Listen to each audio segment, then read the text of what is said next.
Hello, good evening, and welcome to the channel. My name is Mark Moyer, my pronouns are he, him. You have found Skyhammer Press, and today we're talking about Sentience, um, a new RPG that's on Kickstarter today.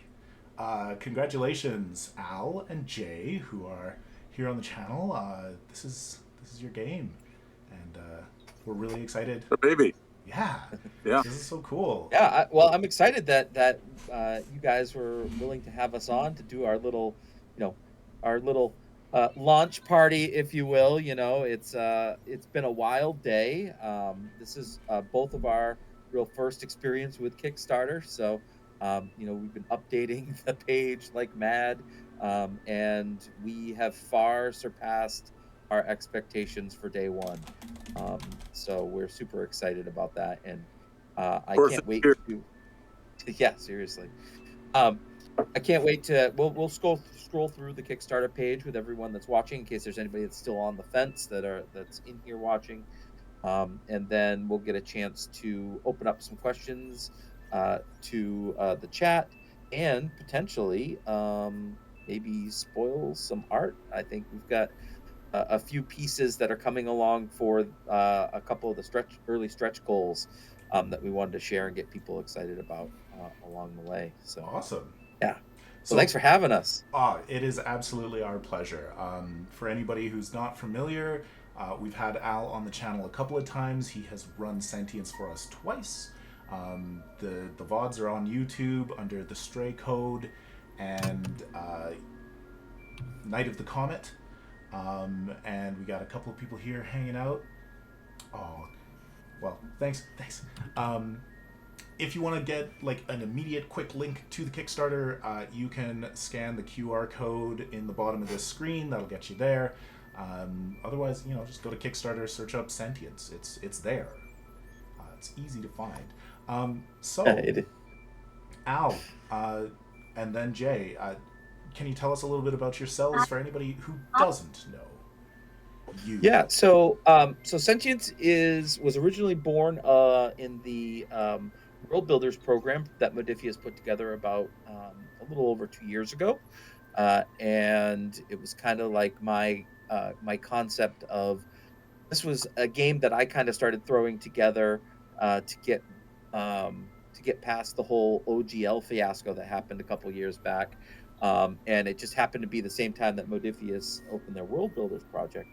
And so I put this together fairly quickly, and I got super excited about the concept.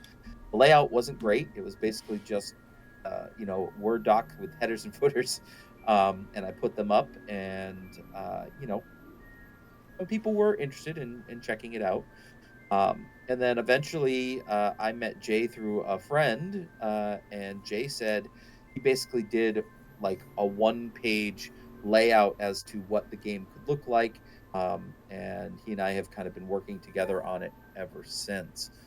So the beautiful pages and art and covers and all the graphics on the Kickstarter, Jay put together. So yeah, I appreciate you for that, Jay. I mean, it took Sentience to the next level. It took it where it needed to be to really, to be out there in the RPG world instead of just like a pet project that someone did. No, But it was what all was in. cool? Oh yeah, go ahead. It was all in there. You just needed to lift the covers and look underneath. Yep. Uh, so Modifius put this thing out with World Builders that after 3 months they were going to choose whichever world builder project that was up there, um, that they thought would be like the most likely to be like a real role playing game and have success on a wider market. And so to our surprise, randomly one day we got an email that said Sentience was unanimously voted by the people that looked at it to be the most promising, and so like that was really cool. Got together with Jay, and we've been, I mean, we've been working on this for a year and a half now, getting this ready for the Kickstarter. And so eventually we went to Modifius and said, "Hey, we have this product. We want to go to Kickstarter. Uh, we want the 2D20 license to Mm-hmm. use for our game so that we can actually print this off and sell it to people and put it in stores and things like that." That was a bit of a process, but once we connected with Chris Birch. He was awesome. He met with us 2 or 3 times, talked us through the whole process, and the rest is kind of history from there. So um, we started our awareness campaign way back in October, November, and then we took the holidays off. So now we decided that this was the perfect time to launch. And Jay, like, how has this been for you? Well, I mean, this was it. I mean, honestly, it was pretty easy for me. The game was already designed and it had been play tested, and all the bones were there. You just needed to put some dressing on it, and that was it. So, I mean, it's a pretty hefty game. It's not thin, and there's some rules, some tables, some stuff in there. So it wasn't super fast to do, but it was enjoyable. And I mean, it's great when you can take something like that and just basically do it from start to finish, and you have no legacy stuff to be concerned with. You can just basically agree on which direction you want to take, and then it goes from start to finish in one piece, and it comes out looking the way you wanted it to look.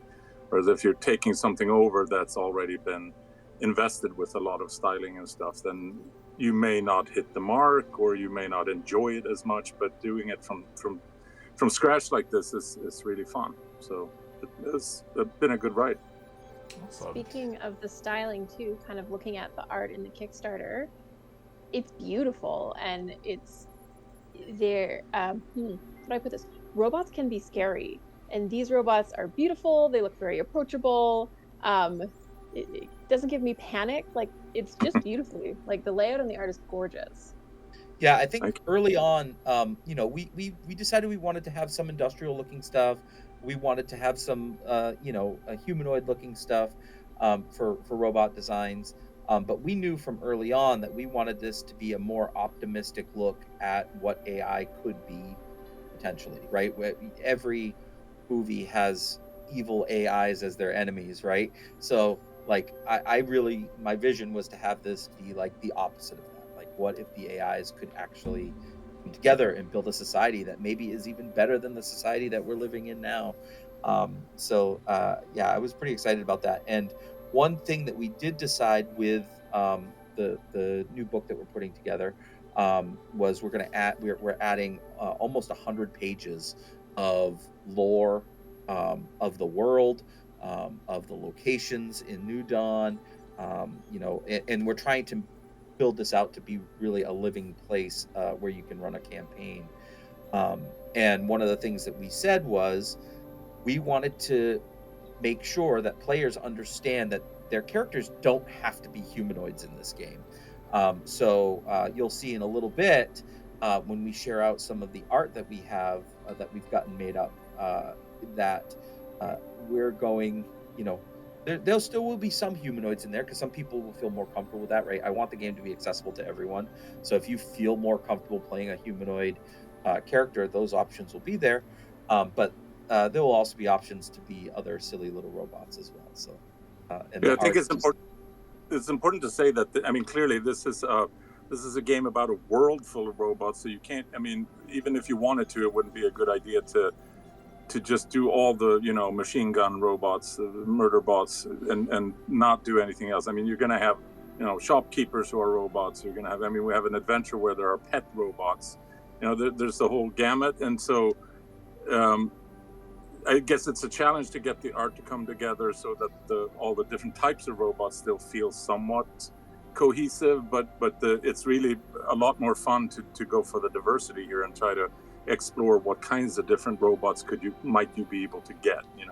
Yeah, I have to say, like, one of the highlights of playing the game for me was imagining my sweet little guy, like, just playing Doran. He was just a cute little bud, and I really had fun with that. And part of that was that he wasn't humanoid. He was just floating along and doing his thing. And he had chicken legs in one version, and then in the other version he was floating. But Or like, we loved our trash compactor friend. Like, yeah. square, perfect. Yeah. Well, I mean, you don't You don't always get that in other role-playing games where there's such an indication of the shape of the character. Like you can have a dwarf, you can have an elf, you can have a muscular warrior, whatever. They give some hint as to what they might be like, but here you really have to think. Like if you're a trash compactor robot, what kind of personality would that be? And it might be more fun to play with it, right? Like you're this huge trash compactor who does this brutal thing of smashing garbage or whatever, and then it's maybe a very soft-spoken, gentle character. So there's a lot of contrast that you can play with. I think that's inherent in the game, makes it more fun. Yeah, and I think that we did find that people tended to lean towards the robots that were not humanoids initially. Like Dorandal was almost always the first one chosen. So like, and the ones that were more humanoid were kind of some of the last ones chosen whenever I was running streams. So, yeah, we want all the options to be there for people that want them. But I think that we are going to double down on the fact that, you can be as big or as small as you want, and you can be as ridiculous looking as you want. Love it. So I will just say for anybody hanging out in the chat, if you have questions, please put them in there. We will answer them as we're going, or we'll save them up for a big question thing at the end. Al, should we roll through the Kickstarter? Yeah, let's go ahead and pull it up, and show everyone what options are out there. I know some of the people in the chat room may have already backed, but there's going to be people here that probably have not backed as well. So, and this video is going to be show them what we got. This video is going to be on YouTube in a couple of days, so we're going to get a couple of people watching the VOD who are not here live, and like, hey, thanks for checking this out. This Kickstarter is super cool, and it's going to be going like all month. It's going for another 25 days right now, so you got time. Yeah, so let's pull it up and let's scroll through. And Jay, you want to kind of pull it up and follow along and kind of guide us through? Let's just talk about what kind of like what are the tiers that are available. We'll talk about the early bots, because I think that some people have even skipped out on early bots and just bought the regular backing, which I thought was interesting as well. They want to support you. Yeah. All right, so I've got us looking at rewards right now. So here are our tiers. Well, so the top tier always is the digital core tier, as we called it. That's just the core rule book, but it's the expanded core rule book. So it's important to call out. There's a lot of things that are changing. We're adding a ton of stuff to it. Still different from the drive-through RPG version that was out before. Yeah, exactly. I mean, we added a lot in the version, the Yellow Hand version that we put out last year. There was already some additions made there, but this is a significant upgrade for sure. So this is a bargain, honestly. $15 for this, I think, is a steal. And then the all-in tier that comes after it is only $10 more, and that you get you get the core rule book, but you get the adventure pack, which has 8 adventures. I think 6 of them are new, right, Al?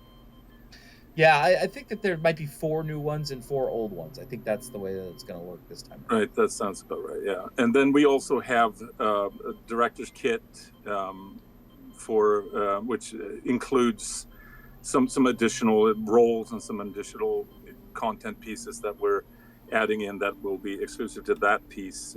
There's some of that goes into the new rule book as well, but the director's kit is a separate one. Has a full standalone adventure as well in it, along with some adventure seeds. And then the director's screen, we initially wanted to do that as a full ready-made product. It turned out to be cost prohibitive, so we went with these inserts. So you can buy the inserts, and obviously if you buy them digitally, you can do whatever you want with them. You can print them and then in whatever size you want, and then insert them either in one of these regular kind of vinyl clear screen products, or you could potentially stitch it together and print it out as a big or I mean, a lot of people are using Wormwood GM screens now and things like that. And like this allows you to have something that you can I forget what the new ones are, but they have those awesome magnets that you can just magnetize different papers to your screen. So we figured that would be the way that it would be the cheapest for anyone that needs that type of information. Yep. And also, I think it's kind of cool to, support reusable GM screens instead of having to buy one with all 20 games that you. Are that they you own, you know? are they vertical or are they horizontal? Are they like portrait or Horizontal. landscape? No, they're vertical. The panels are vertical, but the screen is obviously Right. It's for basically the original size is letter size, so it's 4 panels side by side, letter sized, and then double sided. Oh, double-sided. Okay. And then we sorry, we I tried to. still not 100% sure. Are they laid out like this way, or Yep. are they okay? No, first kind of, yeah. Cool. So portrait. Portrait orientation. Got it. Yep. And I do want to throw out there too, Jay. You were just going over the digital all-in tier. We also, for the next a little bit more than 24 hours, probably more like 30 hours, have the early bought digital all-in tier, which is only $20. We've got 28 backers already on board with that, and that gives you everything digitally for the game. So that's pretty an affordable way to get in and check the game out. That's a great early bird. Yeah. And then we move into just the hardcover tier, which is $50. It's a 212-page book, and you will also get the digital copy as well if you purchase that. So that'll give you a physical copy and a digital copy for $50. And I think we should. Go ahead. We should probably mention also that this is the entire fulfillment here will be drive-through RPG fulfillment, unless we get to one of the later stretch goals, at which point we will decide to go offset. So we will offset print the book and all the other components. Very cool. It's basically with the shipping cost and all of that, and with an offset printer, a traditional offset printer, they're going to have a cutoff, and they're not going to go do a lower print run for that. And we didn't want to, set the bar that high for our first Kickstarter, so we decided that let's do it print on demand. And if we do get enough backers, we still have the option of going full offset printing, which. Quality will be a little better, but honestly, the hardcovers we've seen that we've done so far, we've been very happy with. So, I think it's mostly with the print quality. It's mostly a question of how you design it. At least that's my attitude. So you can design it for print on demand, which if you give things a little bit more of a weathered look, then it's not going to matter as much. If you try to make it look glossy, it's not going to come through very well. So. That's kind of a design choice that you can make. And I think Sentience came out pretty nice in print on demand, so we're happy with it. Yeah, I found the drive-through RPG print on demand is really, really nice. And thank you for the follows, people following us. That's cool. Yeah, follow away, please. Subscribe, do all that stuff. These guys they took their time out of their evening to host this for us.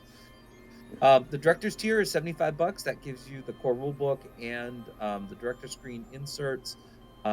This gives you digital and hardcover, and then of course the $100 is the all-in tier. This gives you the core rulebook, director's screen inserts, which is the toolkit, and the Chronicles of the Awakening, which is the collection of 8 adventures for $100.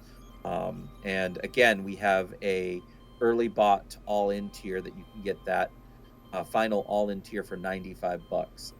That's a good deal for the amount of content that you're getting. I think it's 11 adventures, 10 adventure seeds, and if we get further into our stretch goals, there's going to be even more content added, which is going to be cool.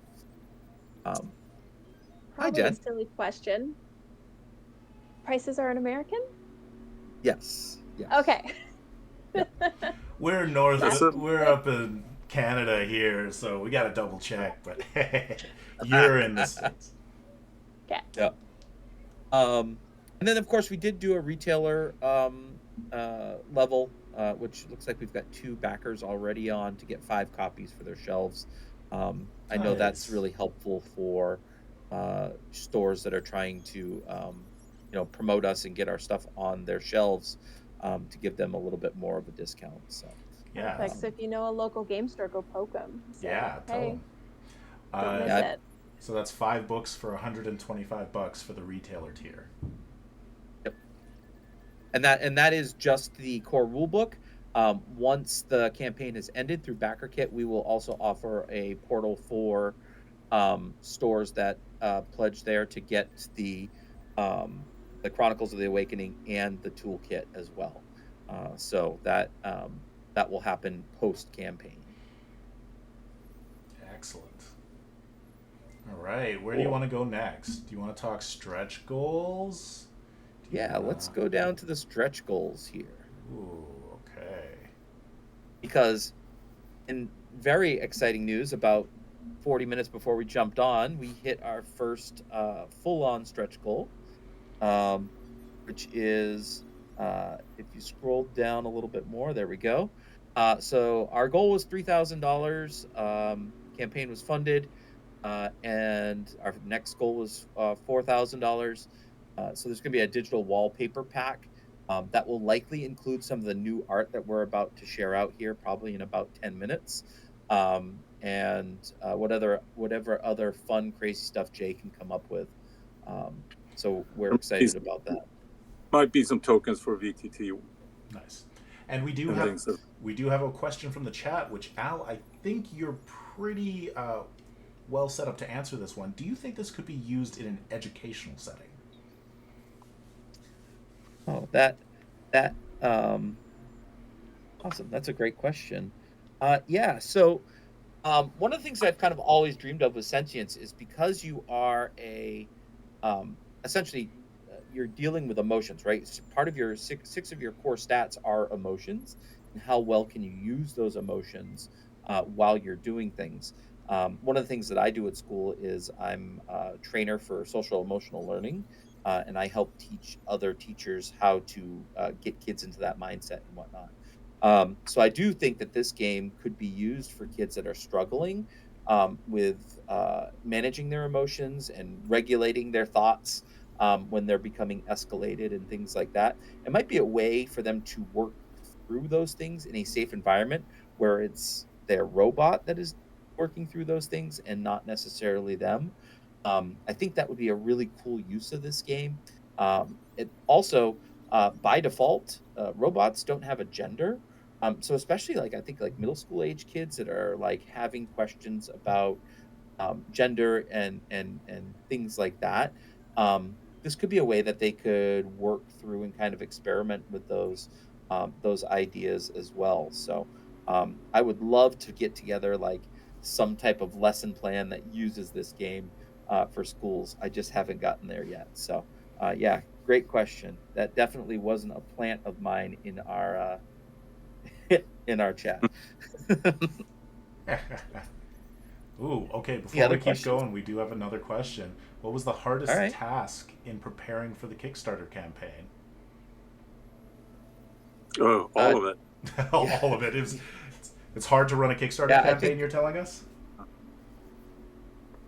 Well, So it's very Jay, different. I'd Jay, run. why don't you talk about your hardest thing, and then I'll talk about my hardest thing. Yeah. Well, I think the hardest thing is the expectations. I mean, you want to be able to provide all the information, right? And you want to think it through, like what's going to matter to people. How do you provide it in a clear enough fashion?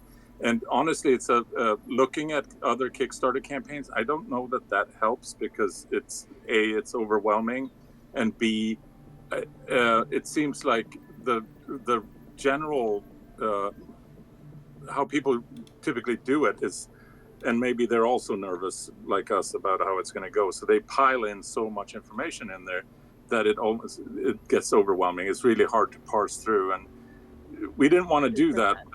100%. On the other hand, we haven't done this before, so it's difficult to strike a balance. I think that was the hardest part, really. Yeah, I definitely think that the pre-launch advertising was really hard for us to get our thumbs on. Um, we didn't get. We were hoping to get up to about 500 followers, and we only got a little past 200, and that was kind of demoralizing for me. But I knew that once we had this all set up and ready to go, that it looks great. It looks as good as any other games that are on Kickstarter, and that we had the potential of doing well with it.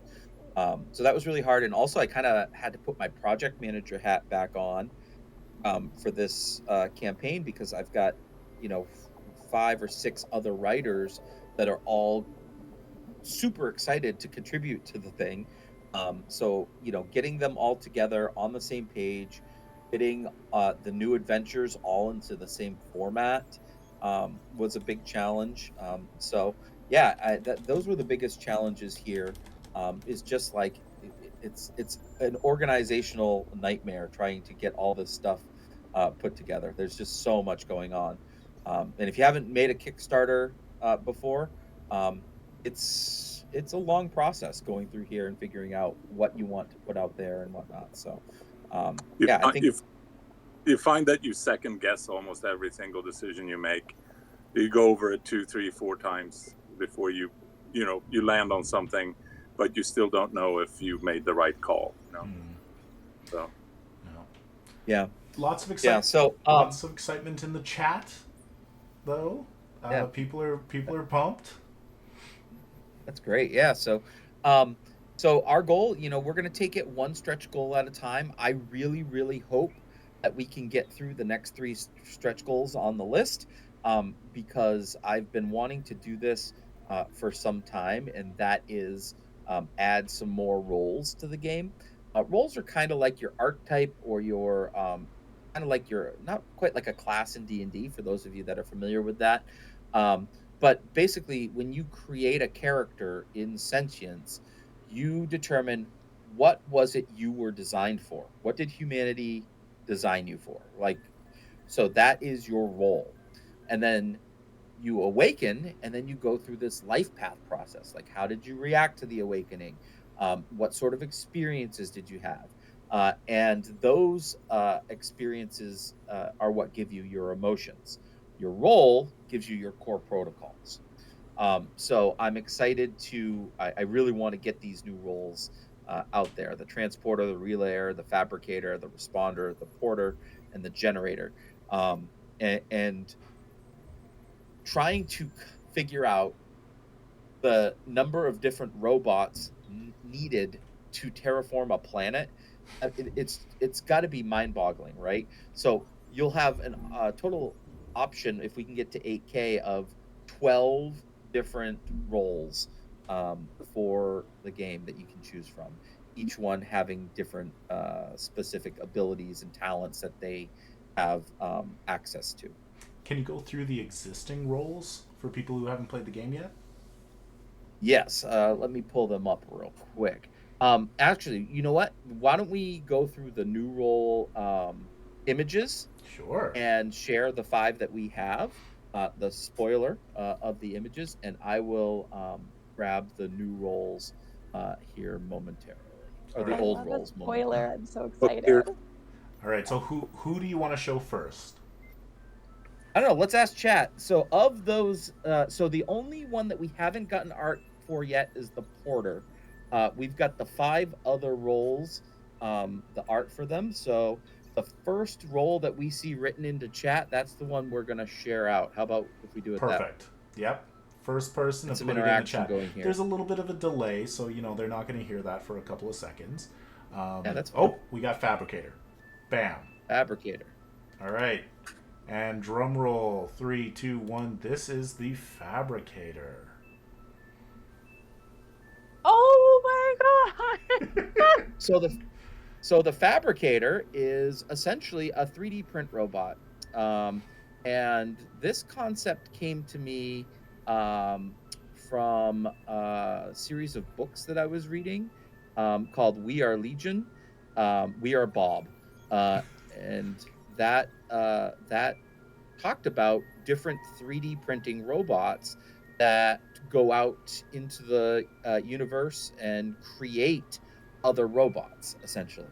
And so I thought that would be a really fun concept. And again, look, we are not, or we're looking at something that is not humanoid here, right?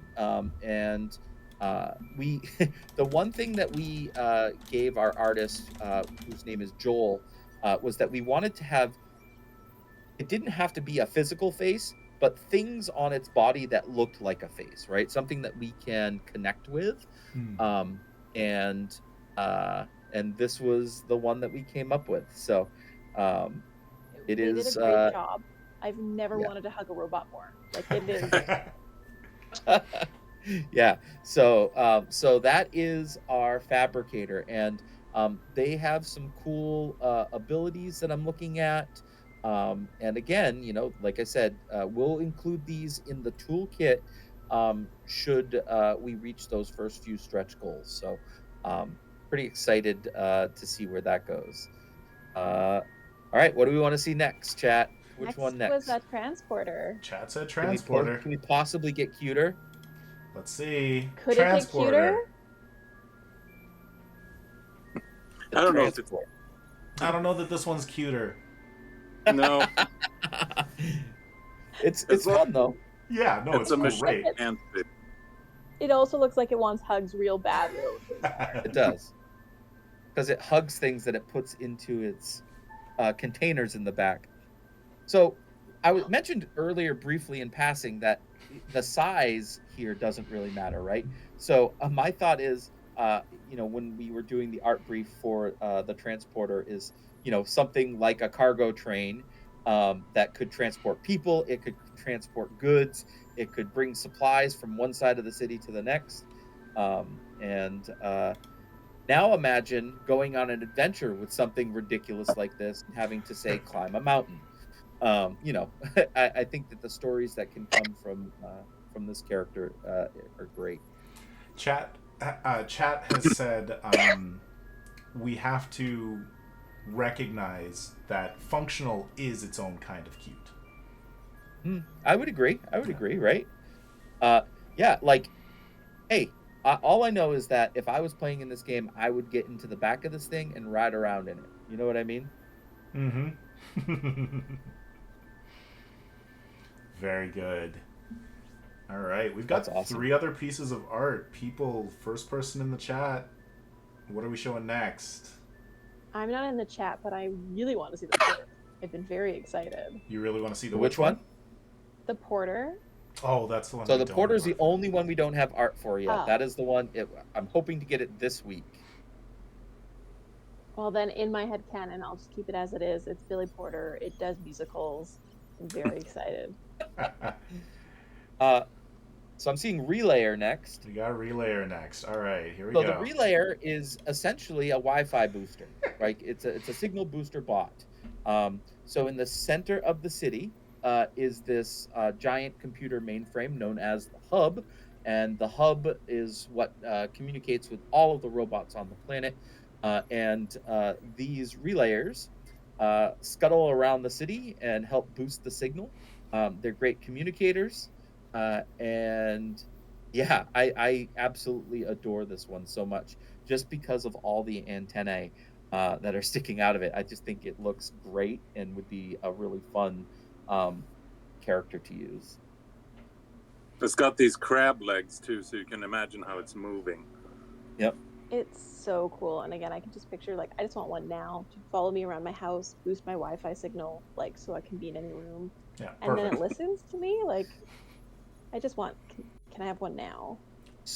So one thing, if these get included in the toolkit, we will provide the role abilities for character creation, and then we'll also have a pre-generated character for each one of these bots that you can choose from when you're playing. Well, Al, I gotta say, the stretch goal for this is at 6,000, and you're already at 4,400. Right, day one. So we're gonna keep going. We got to almost our goal before ads really even started playing for us. So we were pretty excited about that. That was just by people that were following initially, word of mouth. things like that. So we're excited. I know Modifius is going to get some information out for us here this week as well, and we're hoping to see a big boost there. So yeah, we're excited. Modifius is great. They're good at supporting these things, and they love you. Yeah, absolutely. So let's go. Let's get the responder out. All right. So the responder I saw as like an emergency management bot that could put out fires. It could deal with security issues. It could be a rescue bot, things like that. Uh, you'll see in the right hand arm here, you've got a foam suppressant weapon on the forearm. Things like that. Especially like if there's an accident with batteries that are catching a flame or something like that, you call in the responders. These are your emergency go-to people. So, like I said, we were able to get a couple of humanoids in here as well. And I love that this thing has the little siren light on the top of its head. Yeah. Yeah, very cool design here. This one has a little bit of an Iron Giant vibe to it. It's actually got a head and it's got a face. So. Yeah, no, I'm seeing that. Yeah, and one of the things that we talk about in the book, in the core rule book, is how some robots have kind of redesigned their bodies, right? In the image of their makers, because that's what they look like. And so I think that's an additional kind of sub story that you can tell with your robots as well. Is, do you want to look the way you look, or do you want, because really you're just downloading your data into another body. So there's a lot of options out there for this. So what's that leave us? That leaves the generator. I love this one so much. All right, here it comes. I think it's ridiculous. It's cute. I asked for ridiculous on this one.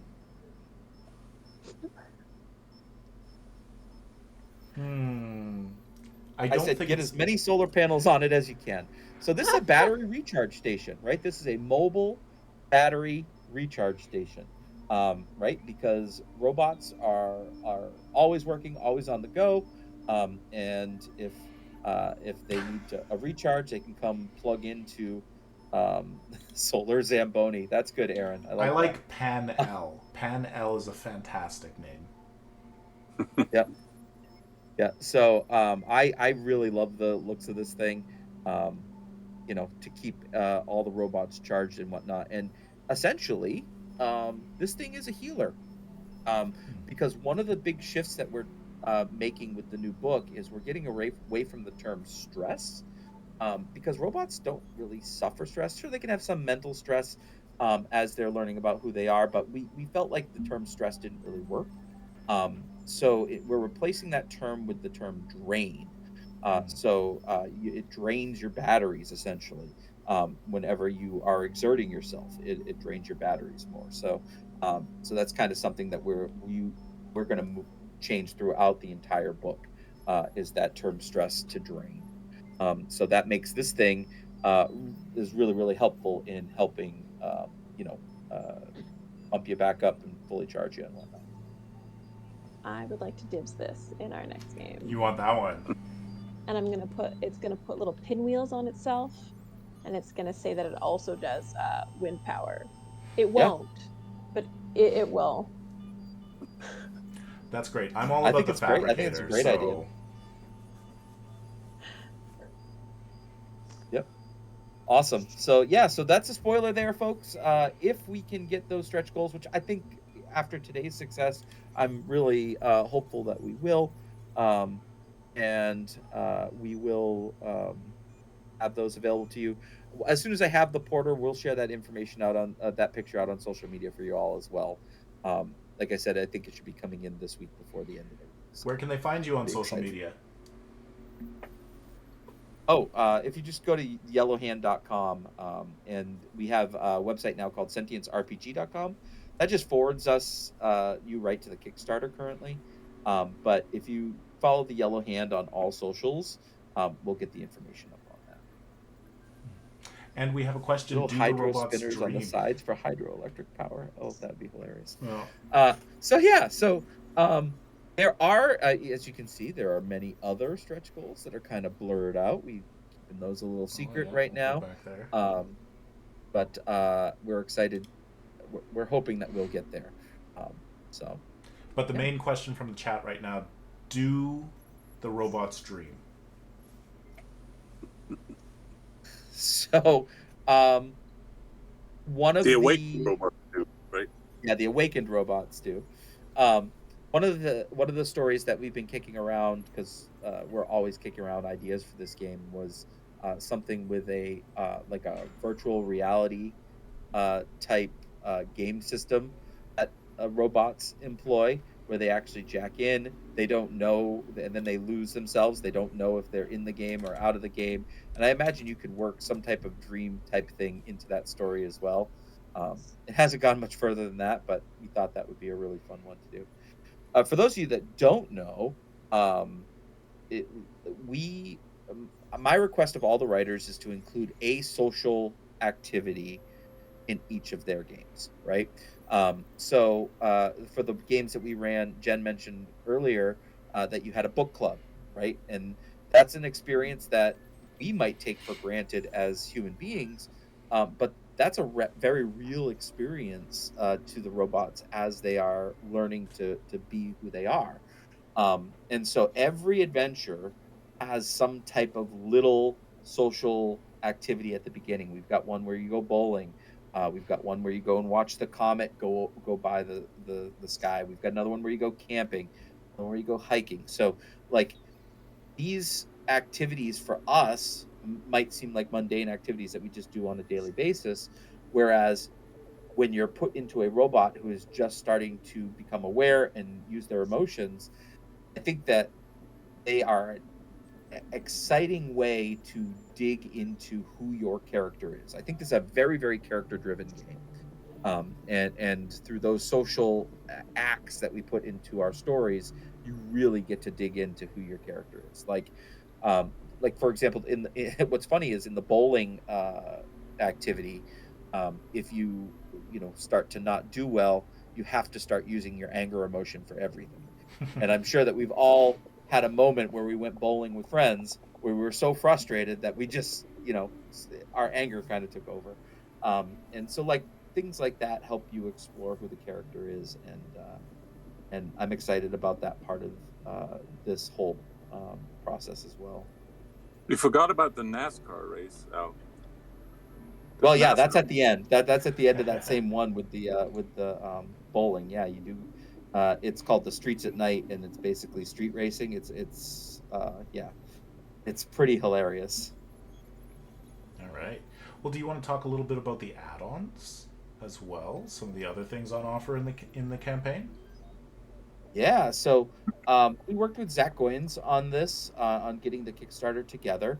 And as we were finishing touches on the site last night, he had this really great idea for add-ons. So obviously, we're going to put each book will be an add-on if you want it to be. I think it's affordable just to buy everything, but if you aren't looking for the adventures, like you're not going to be a GM, you could just add on the director's or the toolkit, right? Because there's going to be player stuff in there as well. But the big thing that we did is because the Yellow Hand has been putting out content steadily for the last two and a half years on Drive Through RPG, was that we put some of our other RPGs that we've been working on that are out for sale on as add-ons. So the first one is by Troy Bepians. That's Ashland. It's another 2D20 game. We have Once Upon up there. That's the storybook role-playing game that I wrote that I'm really excited about as well. Maybe someday each of these books will get a Kickstarter as well. And then we also put up Tales of Menace and Mystery. Jay, you want to speak to that a little bit? Yeah, that's our latest game. We just released it a month ago, right before Christmas, and it's been going really well. It's obviously as you can tell from the title, it's a pulp action role-playing game in the Indiana Jones vein. We've been having a lot of fun with that. It's basically all the writers have been jumping in and writing scenarios and locations and whatnot. So it's been a fun one, and we're coming out quite soon with an adventure pack for that as well. Very cool. Yeah, and this Tales of Menace and Mystery in the next game we're going to show Draconicus use a game system that Jay created called the Star System. That Cool. is very fast paced. It requires D10s and very very quick to use. So that you want to show the next one, Merrick? That one is called Draconicus. There's Draconicus. And Jay, you can speak to that as well. Yeah, that was our first one that we Dodge came to out the with. side. Actually, it's been a year now. Wow, time flies. Yeah, that we put that out in January last year, and that's more of your typical fantasy role-playing game. Basically, if you take Gladiator and you throw in dragons with it, then you have Draconicus. You can see the map on behind here. That's the map that looks like a dragon for a very specific purpose, which you will only find out if you get the game. Yeah, so anyways, these have been going really well. Like we were kind of like last night we're like, oh, I don't know, I mean, is this something we want to do? And then we're like, all right, let's try it, see what happens. And a lot of people have been adding one or two of them to their backing, and so we're pleasantly happy with that. And of course, if one of those goes really really really well, that might end up being our next Kickstarter. We'll figure that out as we progress through the campaign. I think we can drop the fact that we are targeting a Kickstarter for Ashland. We're actually contractually obliged to do that in our contract with Modifius.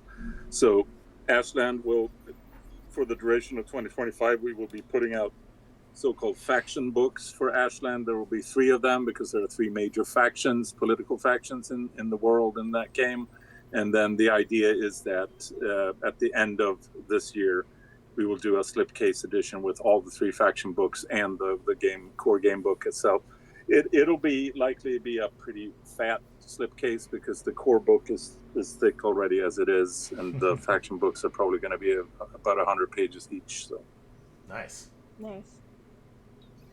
Yep. So we're excited for what Troy put together there in Ashland, and again, because it's a 2D20 product, the Modifius license allows us to sell it, and yeah, we're pretty excited about this commercial license with Modifius. They've been helping us out a lot, and yeah, I think that like we're going to continue to look at 2D20 products moving forward. I mean, we are the first company to get a commercial license through Modifius for the 2D20 system. And so I think that's kind of a big deal.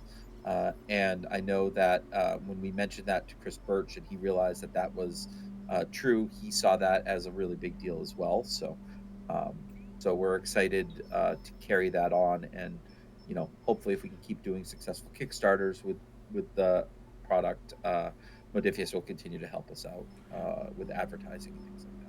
So, and just to clarify, does that mean that you are looking at new properties to develop in 2D20, or are you talking about Draconicus and Tales of M&M, Menace and Mystery? And, yeah, we've discussed all of those options, and I think that it's such a versatile system that it's easy to adapt, and all the games that we have out there already would be pretty decent fits. I think we might have a little bit of an issue with Once Upon that it's very quirky, the game, so we may have to tailor the adaptation of the system quite a bit, but I think it could be done for sure, and it might alter the nature of the game a little bit, but that's something that we can play around with. Cool. Yeah. Again, if Modifius is excited with what they're seeing and they continue to support us, which we're confident that they will, we might convert things over and we might do new properties as well. We've got a lot of different ideas down of games that we want to get through and get published. And I think the 2D20 system would work great with them. And so, yeah, there's a lot on the board in the future. So, including a couple of other potential books for Sentience and Once Upon and so on. So yeah, we just have to, patiently wait and see how this goes, and then we make our decisions after that what we're going to go to next. Yeah. All right. Well, there's two more questions in the chat and a comment. The comment is Tales of Menace and Mystery would be awesome in 2D20. Questions. This person saw there's a director's screen in the top tier. What do you think a 2D20 GM most needs on a screen?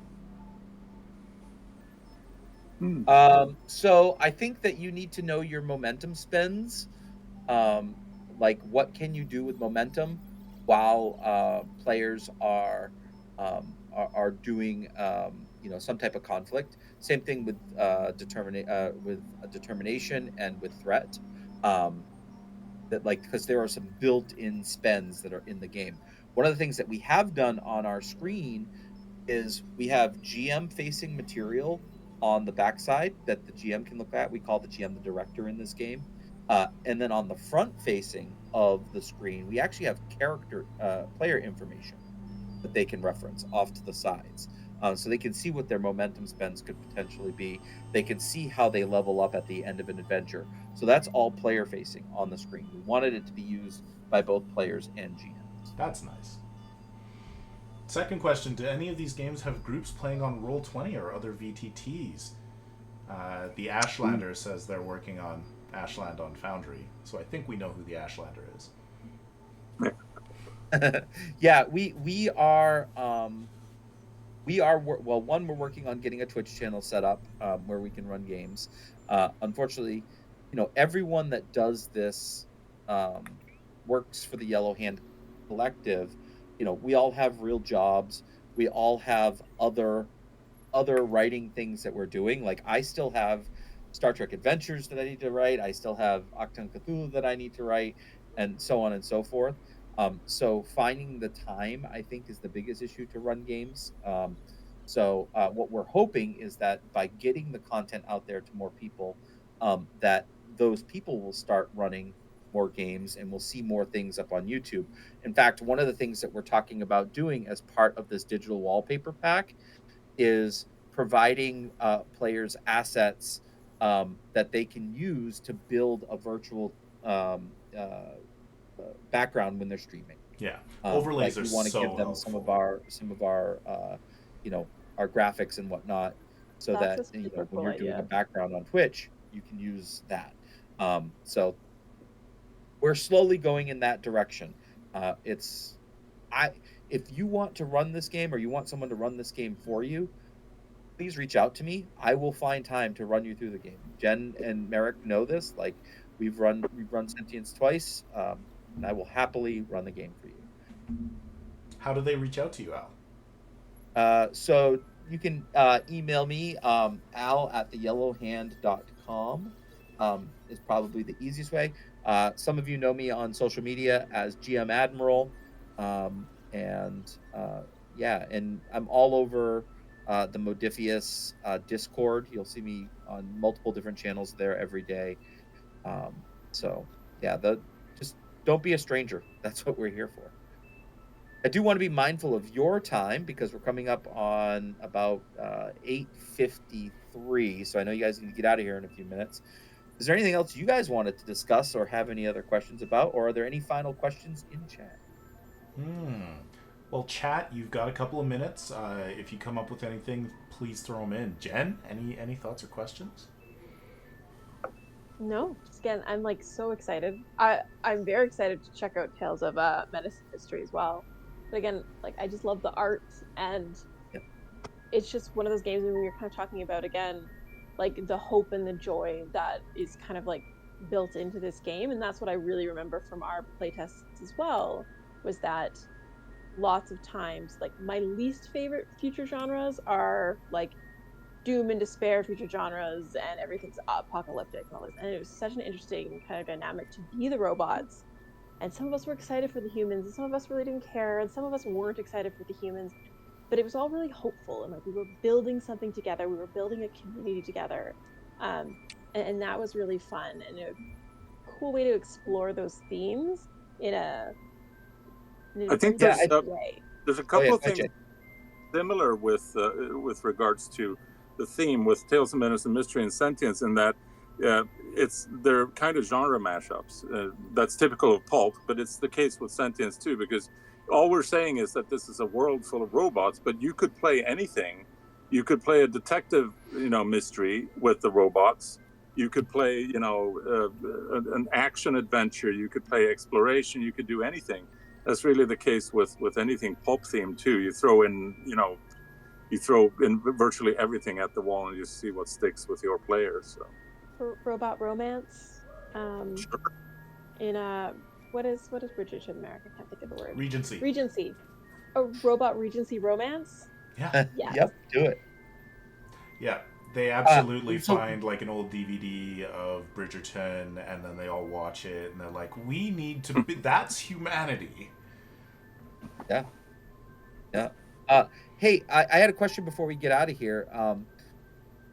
How did you both feel when you first realized that one of your stats was an emotion? I was a little confused. I was like, okay, but how do I apply it?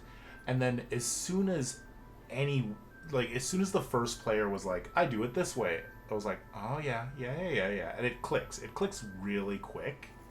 And I had a lot of fun with it, and it definitely encourages that sort of role play that is introspective. And I like that about being a little robot. And I was gonna say, we've found for our players sometimes in those games where you get to pick your stats, that people are always trying to pick the best. And they're always trying to be like, I'll just use this because I'm going to try to shoehorn it in. But I found with the emotions, we really enjoyed that. And it was very organic to be like, this isn't my best emotion, but it is the emotion that makes the most sense. And so it was fun to explore kind of our robots that way. And I believe in one of the games I played a really like angry robot. And so I got to like really play into those emotions.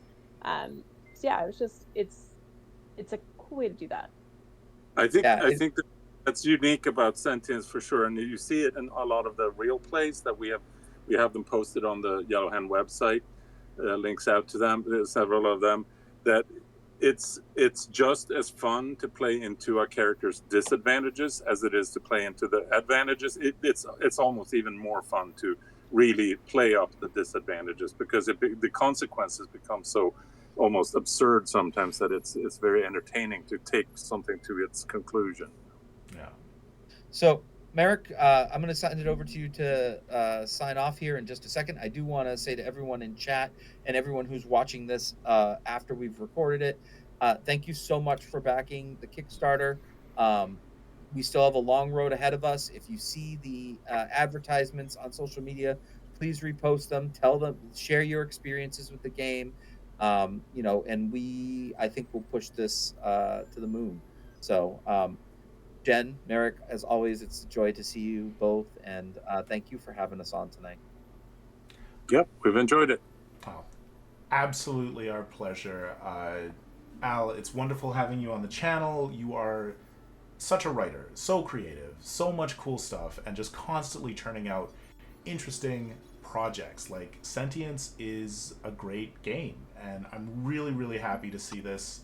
I'm so excited for you and Jay, and like, really just, I hope this goes further than you ever expected. Like, you deserve it, and it's people are gonna love it. Maybe already- the first of many. Yeah. So thank you everybody in chat. Thank you for watching. Afterwards, on YouTube, if you are looking for the Kickstarter, you can use the QR code down there. You can check the show notes if you're on VOD, or you can just search Sentience on Kickstarter, or you said sentiencerpg.com, which gets you there. And yeah, have a great night. Congratulations on the successful Kickstarter in the first day, Al and Jay. Treat And, yourselves. Thank you. Thank you so Cheers. much, everyone. Absolutely. Have a great night. Bye-bye.